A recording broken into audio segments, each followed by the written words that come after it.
Okay everyone, welcome to the second video. So let's go ahead and get started. We're going to make a new file and I'll just put this on the desktop, call this intro.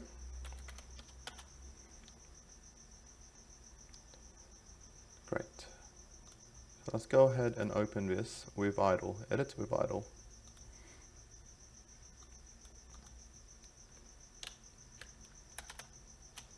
The first thing we want to do is not appearing on here is we go to options, configure idle, and we want to go to shell EDE and we want to show a number of lines. So the first thing we need to know is Python requires indentation to know when the block of code ends. So for example, if I type in if 3 is greater than 2, it looks like there's a few things here we want to get rid of this. So make sure you have a blank file.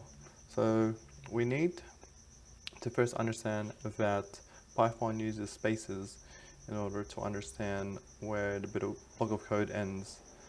So the convention is 4 spaces, so 1, 2, 3, 4.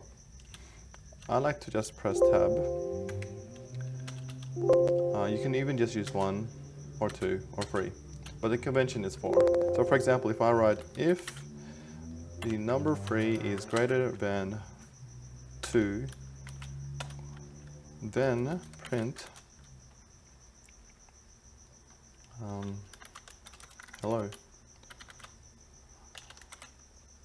We'll save that and we'll run. So see how it printed hello. But if we edit this and we don't put in a space and click run, you'll notice that it was expecting an indentation block after statement line 1. So it's very important that you put in spaces. And now it's working.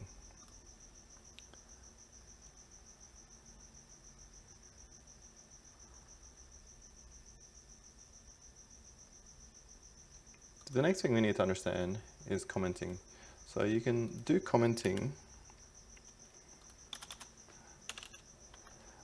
anywhere you want. So if you put in a pound or sign and type in this is a comment, that code will not execute, which is great.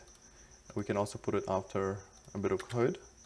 So this code prints hello if number is greater than 2. And we'll save that and run. So notice it still works. If we decide to put a hash in front of our code, it will actually not run it as well. So if we click, if we run that, you'll notice that it was, yeah, it just didn't run. So you can use that to troubleshoot your code. Let's open this again. Great, so let's uncheck this.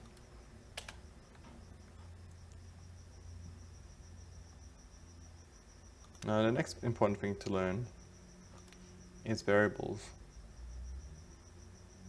So for example, we can do x is assigned to 5, or 5 is assigned to x, and y is assigned to the string Bob. So if we print x, and if we also print y, let me comment this code out because I don't want the top code to run and the bottom code. You'll notice I printed. So if you're not sure what type of type your variable is, what you can do is you can use the function type. So it's like this, typ, and you pass in x, and then typ pass in y, and we have formulated that little bit. Now we need to also print it. So I put that inside a print statement. And ditto for the next one.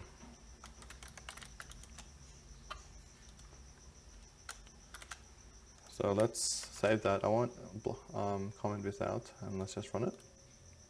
So you'll notice that x is an int or integer, and class is a string.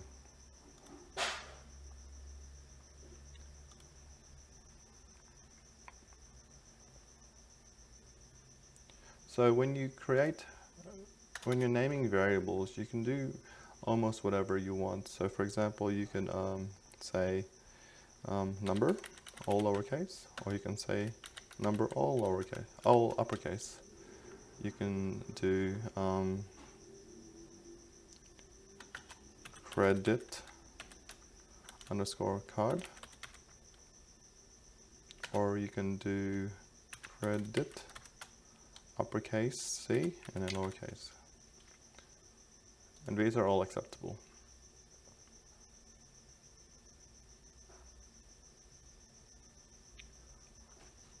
What is not acceptable is having a number in front of it. So fifth number is not acceptable.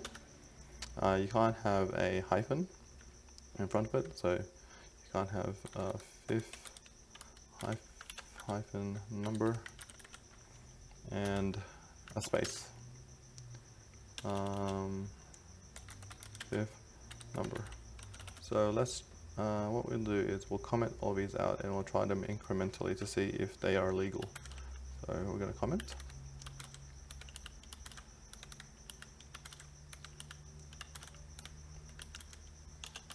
So here's the first one, number is equal to, say, to 1. And what we'll do is we will print number. Let's go ahead and delete all this just to clean up the space. So let's go ahead and print that. Save, yes. So 1 printed, so that's legal.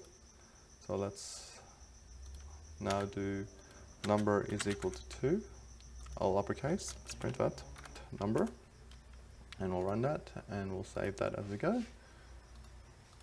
So you'll see 2. In actuality, you'll use all uppercase if you want that to be a constant number that will never change. And that's just convention. So let's do credit card. And we'll do so credit card is equal to 3, and credit card is equal to, let's make that 4. So let's print credit scorecard and print credit card. Oops, I forgot the D. Save that and run. So you see they all printed. So let's try now the legal numbers. Let's try the first one. Print fifth number, and I forgot to give that a number. Let's run. Oops. Run. So you know it's invalid decimal literal. So it does like that. So let's comment that out because that's not going to run anymore, and we'll comment this out. Let's do. So you get the gist of it. These numbers are illegal, so let's not use them anymore. Let's go over the built-in data types that Python has. There is string, integer, float. There's also complex, but I won't talk about that. I'll gloss over on this list. Tuple, there's range, there's dictionary, there's a set, a frozen set, frozen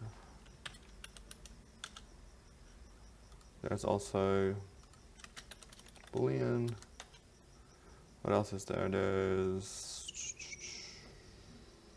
I won't mention the rest, but these are the commonest ones. And what there are here? This is a list. So let's start with string, shall we? So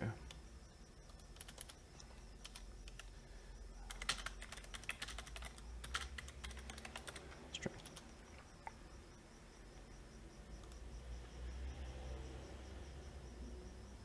So the first thing we want to learn is assigning a variable a string. So how do you do that? So let's pick out the name. So we'll call this variable word. And we'll use the equal sign to assign it a string. So we can use a few things. We can use a single quote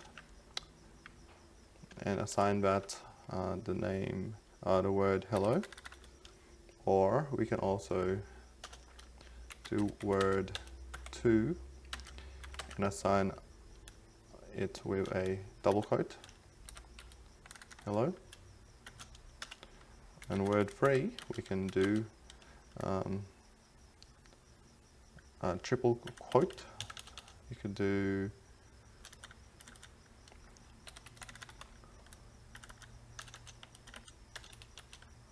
one, two, three. Nope, that's not the one. 1, 2, 3. Great. It's up to you what you use. So let's click and save that, and we'll run it, and we'll see if we get any errors. So we don't have any errors. And let's print, let's add a 2 and 3 here so we can differentiate. So let's print word, and print word2, and print word3. See if they print. And they do. Hello, 2 and 3. Great. So the reason why you want to, I predominantly use the top two. In my previous video, I mentioned cut. So I like to predominantly use double quote or single quote, and let me show you why. Let's just say, let's just say we have another word which has an apostrophe on it. So that, we're opening it, we're gonna say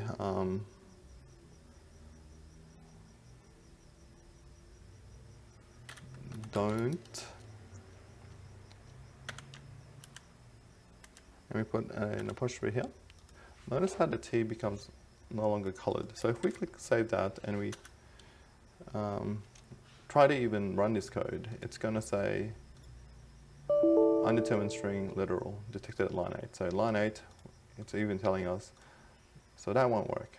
So what we need to do is, instead of using single quote, we need to use a double quote, which differentiates between a single quote here. And if we save that and we run, oops, well that didn't error, but let's just print word. Print word. Great, so now it's printing. So that's an important thing to learn.